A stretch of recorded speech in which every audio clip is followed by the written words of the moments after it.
খুবই ক্রিস্পি। এই যে এটা খুবই ক্রিস্পি হয়েছে। এই যে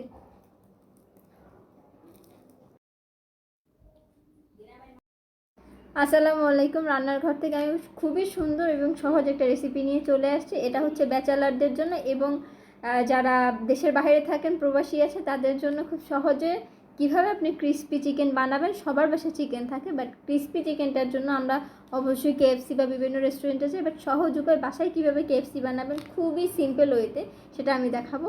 দেখেভাবে ট্রাই করে আমাকে অবশ্যই কমেন্ট বক্সে জানাবেন, আর আমার চ্যানেলটা অবশ্যই শেয়ার করে দিবেন। লাইক, কমেন্ট, সাবস্ক্রাইব তো অবশ্যই করবেন। সাথেই থাকুন, আমি রেসিপিটা শেয়ার করছি। চিকেনটা আমি একদম এভাবে করে কেটে নিয়েছি, ছোট ছোট পিস করে নিয়েছি। আমি বড় চিকেনও করা যাবে, ছোটোগুলোও করা যাবে, তো আমি ছোটোগুলো করে নিব। ছোটো ক্রিস্পিগুলো খেতে অনেক মজা লাগে, মশলাগুলো একদম মানে ভিতরে ঢুকে যায় খুব সুন্দরভাবে, এর জন্য আমি ছোটো করে কেটে নিয়েছি। আর পিসগুলো দেখাচ্ছি যে কতটুকু করা, ছোট ছোট একদম। সামান্য পরিমাণে লবণ, তার মধ্যে দিয়ে দিব হচ্ছে গোলমরিচ, গুঁড়ো মরিচের গুঁড়া, লাল গুঁড়ার মরিচ, এই যে গুঁড়ো দিয়ে দিয়েছি, যে যেরকম ঝাল খান সেভাবে দিবেন। তার মধ্যে দিয়ে দিব হচ্ছে আমি ম্যাজিক মশলা, এই যে মশলাটাই এটা দিয়ে দিব। এটাকে আমি মেখে রাখবো 5 মিনিটের মতো। এর মধ্যে আমি ময়দা নিয়েছি আর দিয়ে দিয়েছি মরিচের গুঁড়ো, আর দিয়ে দিব হচ্ছে বেসন, 1 চামচ বেসন দিছি। আর দিয়ে দিব আমি এখন হচ্ছে লবণ পরিমাণ মতো, তো স্বাদ মতো লবণ দিব, স্বাদ মতো লবণ দিয়ে দিলাম আমি। তার মধ্যে দিব হচ্ছে ম্যাজিক মশলা, যতটুকু ছিল মোটটুকু আমি এখন দিয়ে দিব। আপনারা যে যেরকম আছেন সেভাবে মশলাগুলো দিয়ে দিবেন, ঠিক আছে? এখন এটাকে আমি একসাথে মেখে নিব। আমি এটাকে আস্তে করে হাতের সাহায্যে মেখে নিচ্ছি। এই যে এটা মেখে নিব, কারণ আমার চিকেনগুলো এটার মধ্যে আমার রাখা লাগবে, এর জন্য মানে কিসের জন্য আমি এটাকে সুন্দরভাবে একসাথে মিক্সড করে নিচ্ছি। মেখে নিচ্ছি আমি, যেন মশলাগুলো একটু ঢুকে যায় ইসে। তারপর 5 মিনিট আমি রেখে দিব আর কি। চিকেনের পিসগুলো নিয়ে নিয়েছি, এটাকে এইভাবে করে একটু এইভাবে করে নিতে হবে। যে এইভাবে করে নেবেন, নেওয়ার পরে এটাকে হচ্ছে ছাড়া দেওয়ার পর এটার সাথে এইভাবে লেগে যাবে। তারপরে এভাবে পানিতে দিয়ে দিবেন। এভাবে করে প্রত্যেকটা আমার করে নিতে হবে। এইভাবে এগুলোর সাথে মুট করে নেবেন, মুট করার পর তারপর ঝাড়া দিলেই এভাবে হবে। তারপরে পানির মধ্যে দিয়ে দিবেন। তা আপনি যে কয় লেয়ার করতে চান, তা আমি 2-3 লেয়ারের করব, যেহেতু ছোটো চিকেন, সেক্ষেত্রে এভাবে করে দিয়ে দিব। এভাবে করে এক একটা করে আপনারা করে নেবেন। তা আমি এক একটা করে নিচ্ছি, তারপরে দেখাচ্ছি।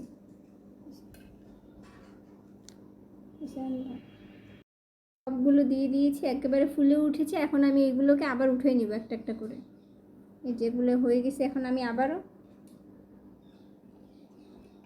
আমি যেহেতু বলছি 2 লেয়ারের করব, তো এই যে এটাকে বেশি করে দিয়ে তারপরে মুট করতে হবে যেন লেয়ারটা।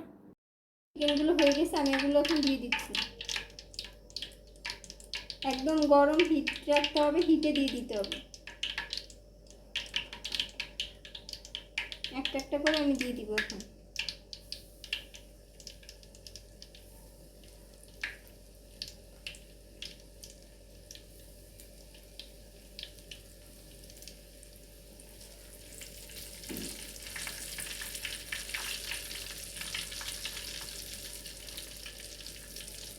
একদম পাতলা পাতলা করে কেটে রেখেছি আমি, নিয়েছি। আপনারা আপনাদের মতো করে নেবেন। আর আমি 2 লেয়ারের করছি, 3 লেয়ারের করিনি।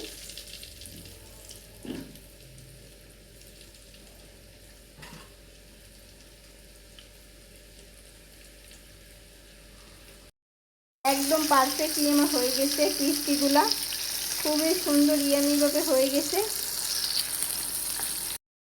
চিকেনগুলো আমার একদমই পারফেক্টলি হয়ে গেছে। এই যে খুবই ক্রিস্পি, এই যে এটা খুবই ক্রিস্পি হয়েছে। এই যে মচমচ সাউন্ড তো পাওয়াই যাচ্ছে। একদম ক্রিস্পি হয়েছে, একদম ক্রিস্পি কটকট করে। তো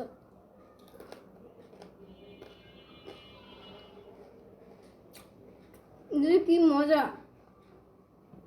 আমি যেভাবে বানাইছি আপনারা যদি সেম টু সেম ওয়েতে বানান, অতুলনীয় স্বাদ। জাস্ট অল্প কিছু উপকরণ দিয়ে আপনারা বানাইতে পারবেন। আটা লাগবে, আটা বা ময়দা যেটাই থাকুক, সাথে একটু সামান্য ভেষন, আর হচ্ছে মশলার স্বাদটা বাড়ানোর জন্য ম্যাজিক মশলা 5 টাকা দাম।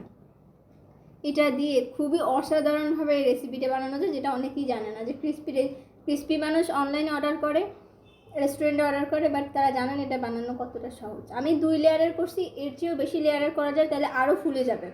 আমি জাস্ট 2 লেয়ারের করছি, আপনারা তাহলে বেশি লেয়ারের করতে পারেন। এই যে